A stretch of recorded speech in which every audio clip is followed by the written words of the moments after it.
Welcome on back and gather around, everyone. I'm Space Wizard Total War, and it's time for another dev diary for Archon Prophecy. This time we're diving into the new tomes that are coming. And for anyone who is not aware of what the tomes are for Age of Wonders, this is going to be kind of like your own personal build research tree if you're playing Civ or any of the other kind of, I guess, Civilization of the Light games. I consider this to be far superior to Civ, but that is neither here nor there. Let's get right into with this dev diary. Hello all, my name is Lewis. I am the senior designer here at Triumph Studios, and I'll be telling you about the tomes for Archon Prophecies expansion, coming out the 12th of August. In this first dev diary for the tomes, I will be going over the Tome of Virtue and the Tome of Prophecies, which is these two here. They look incredible. We'll blow this up. Yeah, actually, no, I'll probably have to zoom it out. I will just zoom this in for you guys here in editing, that way you can see what I'm talking about. But here's this is the Tome of Virtue, as we can see kind of a little bit further down is a Tier 2 Order Tome, and the second tome being the Tome of Prophecies, which I have read a little bit further down, is going to be an Order and Astral combination, which I think is quite awesome. I think that's the first Order and Astral we have. So, starting with the Tome of Virtue here, we can see the screen going to be 2 Order Affinity, no initial bonus buildings, which is a bummer. I wish we had more buildings coming in with new tomes, or even just going back and updating some of the old tomes with some buildings, because they really do determine whether or not you want to pick up a tome or not, is the things that are included in it, and those buildings really help. They have one here, looks like, with the House of Charity. So, 1 building, 2 units, one that you can draft being the Paladin, and the one you can summon with the mana being the Vigil. And then we have what looks to be a transformation or enchantment of some kind, and then a spell. Create a virtuous army and make them fight strong until the end. Not in the darkest night, nor in the face of horror, nor even their last breath should the virtuous yield. You are the last bastion against vileness. In the last light of the abyss, an age may come where hope dies. When there are no more righteous people, it is not this age. For you have not yet fallen. Yes, indeed, you got your super virtuous armies, you got your paladins, you got your vigils. Let's see what they're all about. The Tome of Virtue is a Tier 2 Pure Order tome that's all about fighting back in the toughest moments and being able to pull through. There'll be 2 units to help you in your fights, the Paladin and the Vigil. The Paladin here, I'll have to probably move this around, but he has, for a Tier 3, we've got 90 health, 7 defense, and 3 resistance. Where if we quickly pop on over to actual proper Age of Wonders, it has fairly on-par stats with other Tier 3 shield units. 100 hit points for this Iron Golem. I'm looking at units that come through different research methods through your tomes. So 100 health, 7 shield, 2 resistance, and then of course it has its weakness being a golem. If we look at some of the other shield units here, I'd try to find other tier 3s in a hurry. Yes, the Clay Defender. So another tier 3 shield unit. This one has all sorts of good abilities, but has less, or a little bit more health than our Paladin, less defenses, same resistance, and then has the lightning weakness, a couple of extra abilities. So we'll see just how good the Paladin ends up being. It's very on par with everyone else. There's a little bit either more resistance or less defense. Or if we, for example, come into the racial units like the Bastion here for the Industrious culture, a lot of health, same defense, a little bit less resistance, so it is very on par with your other Tier 3 shield units, so hopefully it'll be very good. Also, the fact that it is going to be a racial unit means it will take all of the transformations and such that you apply to your chosen race, which makes them tend to outscale everything else in the late game. Back though to our devlog on our Paladin, which has the melee strike dealing a combination of physical and radiant damage. Or not radiant, spirit damage. It's got a smite secondary ability likely on a cooldown, which is going to deal spirit damage and physical. Heap of damage actually, and then a lay on hands, which will likely be a very, very close range, with in fact an adjacent range heal, and then of course a shield wall. It looks incredible. I can't wait to get build crafting with paladins. I wonder if the color here is going to change based on the affinity you have, similar to the architects. Maybe that's a aesthetic they're going to lean into more. We will see. Otherwise, it'll just look like probably an order shield, which is also fine. Paladin is a tier 3 racial shield unit with support capabilities. Their lay on hands ability lets them or another unit keep pushing in combat, healing them and giving them status protection against future attempts to place debuffs on them. Oh, that's awesome. So it's not just a heal, it's a heal and a status protect. While their smite is an excellent first strike ability, a single action attack that does good damage and places the Paladin in defense mode. So it's very similar to I think it's called Defensive Strike for your Honor Blade, just with really good damage. Next up we have the Vigil, which I think is going to be my favorite. I really want to build an entire built an entire, I guess, build set up around the Battle Mage Vigils here. All radiant damage all the time, purifying blast, and we will just send in the biblically accurate angels to purge our foes. It looks awesome. I can't wait to see these guys in movement in the actual battle. And this is a tier 3 battle mage, so I'm going to go ahead and jump over to the game again to see if we can't compare this with other tier 3 battle mages. And actually, there aren't as many tier 3 battle mages coming in tomes as I thought. Firstly, here we have the Squiggly Watcher, which is 75, 4, and 2, with 14 damage on one strike, and then 40 on its Psychic Gaze, which I love that our UI is still bugged. I don't know how to fix this. If you in the comments know how to get this fixed up, or if you're having the same issues, please post it. That way we can let Triumph know and they can get it fixed up. It's a pretty bad issue here with the UI just flashing every time we try to do anything. So it does a lot of damage and has a chance of stunning enemies, which is pretty awesome. As opposed to our, we'll switch it back over, as opposed to our Vigil here. Oh, there we go. Our Vigil, which is going to be dealing 40 damage, which looks like in an AoE, and then 14 per shot, so it's very on par with them. I think it has a little bit less, hang on, I think it has a little bit less armor. Let's just check. Yeah, actually it does. So the Watcher, much more tanky. So the Vigil, you're going to want to definitely keep behind your troops. It's a much more squishy battle mage than likes even like the Watcher, or the other one we have is the way up here, the Banshee, which is more of an up-close battle mage, which also has a lot of defenses, 5 defense and 1 more resistance. So it's more of a squishy battle mage. It's a glass cannon made to make people sad, or you sad if it gets killed. And back to Vigil, it also has Inspiring Killer, so anytime it is going to be taking out foes, it's going to be greatly boosting up the morale of everyone around. Vigil is the first new Angel-type unit you'll gain access to in the Archon Prophecy expansion. They're summoned into the world map and help you support your other units with their radiant attacks. Purifying Blast ability hits a main target and all adjacent units to it, removing all positive effects from the main target and 2 from all adjacent. That is incredible. Oh, your positive effects? No longer. Bap, they're gone. Next we have what looks to be the Spirit enchantment.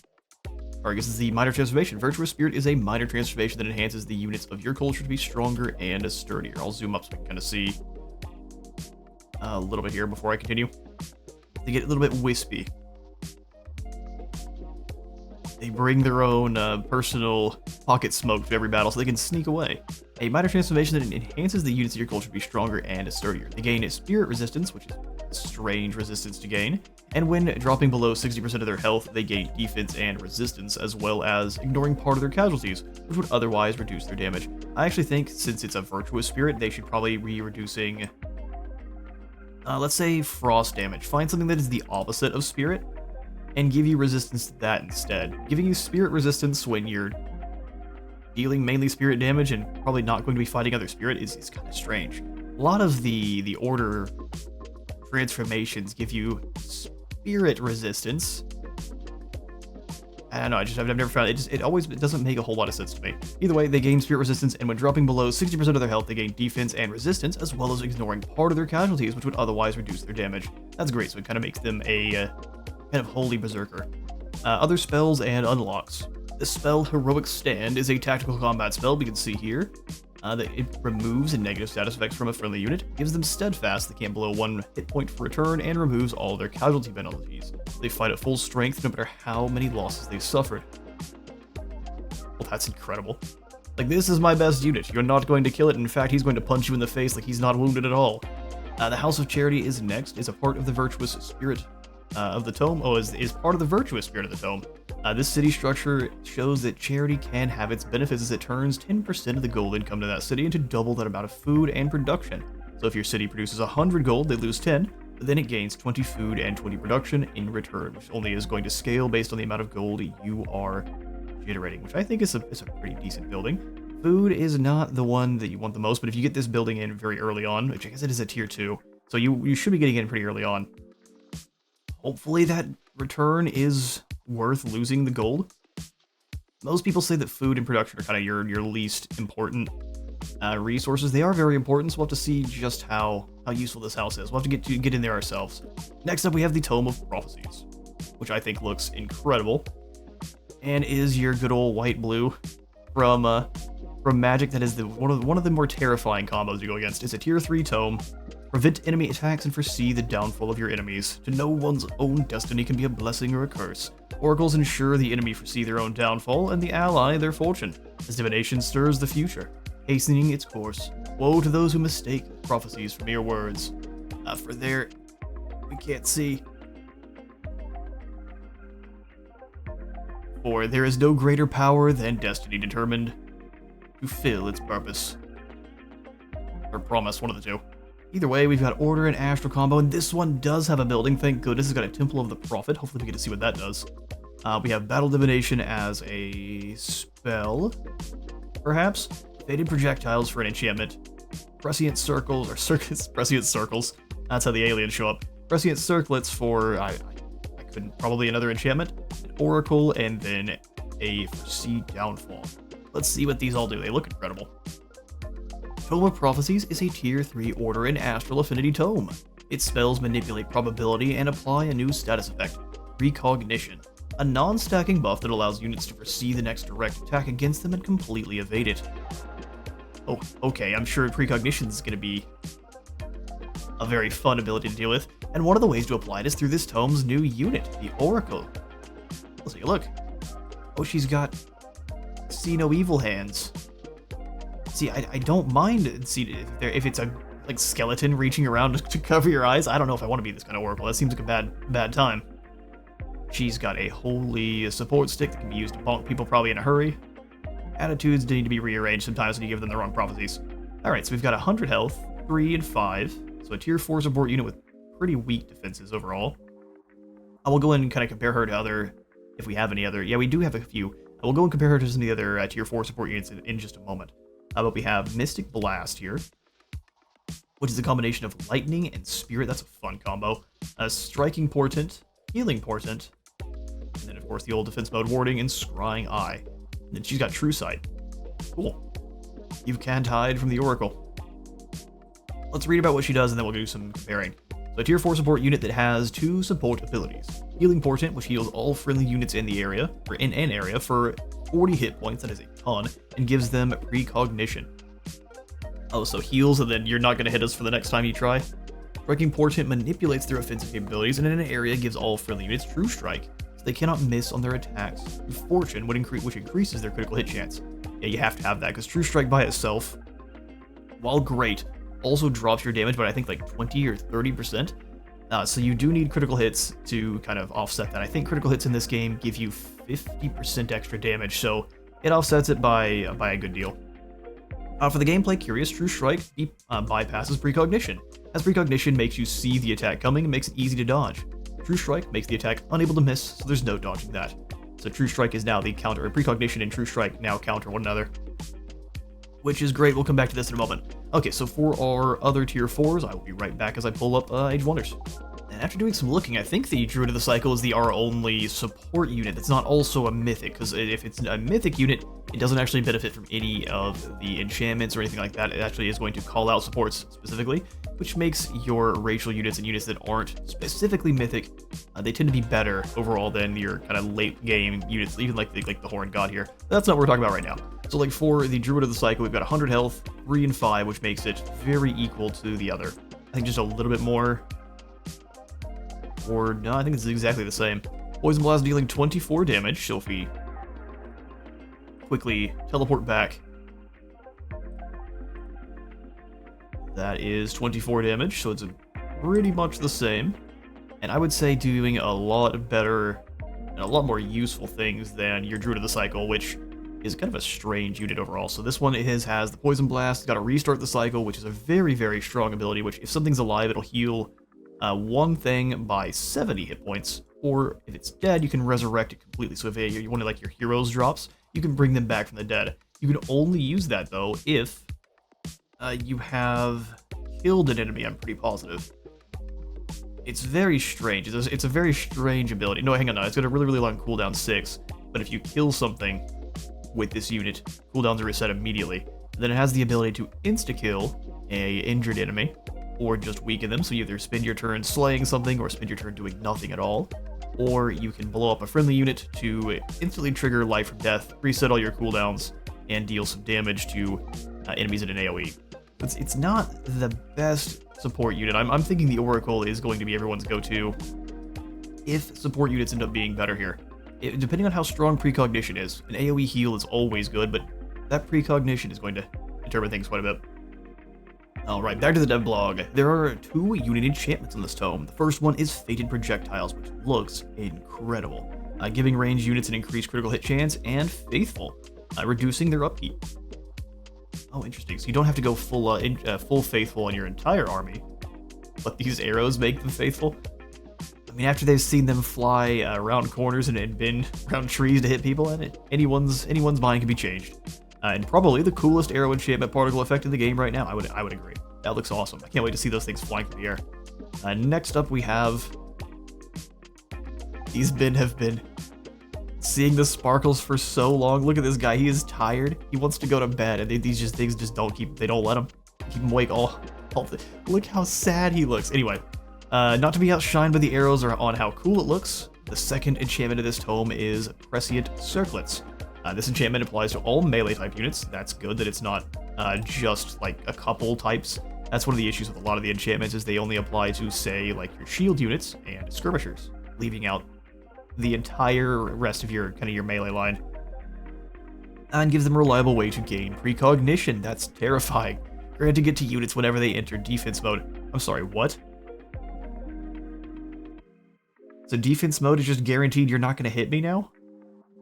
At least I guess only one next hit. And I think since it was saying direct hit, so if you go for an AoE will probably bypass precognition because you're not being attacked directly, so therefore your seeing of the future isn't going to work. We'll see.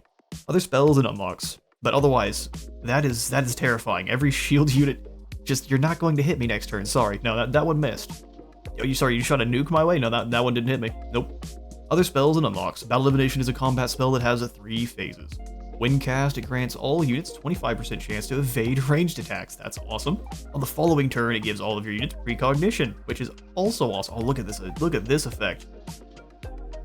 This kind of reminds me of the, I don't know if it was called precognition, but the old League of Legends card game, which had this style of kind of oracle where over a few turns, things would change or things would happen. I love it. The animation looks awesome. Let's see. When it ends on the next turn, it gives all your units a 20% damage increase until the turn ends. These are also like the sagas from Magic. I love it. The Siege Project, also 20% damage is awesome. The Siege Project for Seed Downfall gives all your units precognition and a critical hit chance increase for the duration of the battle. But it also gives all your abilities, your enemies in that siege, a chance to fumble until that battle ends. Ooh, if you could combine for Seed Downfall and the Misfortune Tome, there's going to be nothing but punching yourself in the face and confusion. The Temple of the Prophet is a simple special province improvement for your cities. A conduit, boo. It grants mana and gains additional knowledge for each adjacent conduit to it. Knowledge is nice, but you have to have more conduits. Ooh. Hopefully they do something to change how useful conduits are, because at the moment, you just don't want them very much. You want a couple of them, but there's not really a reason to have them because a lot of the other buildings actually boost good things, or just having more research posts allows you to snowball faster. That's all for now. Hope you're looking forward to the release of Archon Prophecy on the 12th of August, and in the meanwhile, I will see you next week when we go over the Tome of the Archon. Yes, and the Tome of the Revenant. So, the Tome of the Archon and its counter. I can't wait. Let me know what you all thought of these 2 tomes in the comments. I'm thinking the Tome of the Prophecies is going to be my favorite of the 2, outside of the Vigil, if we zoom back up here. I think we'll definitely be having a build centered entirely around angelic units, and specifically Vigil Battle Mages. That's all for me for today, though. Thank you all for stopping on by today's deep dive into this dev diary. If you enjoyed the video, please remember to leave a like for the like god and a sub for the sub though, and I'll see you all in the next one.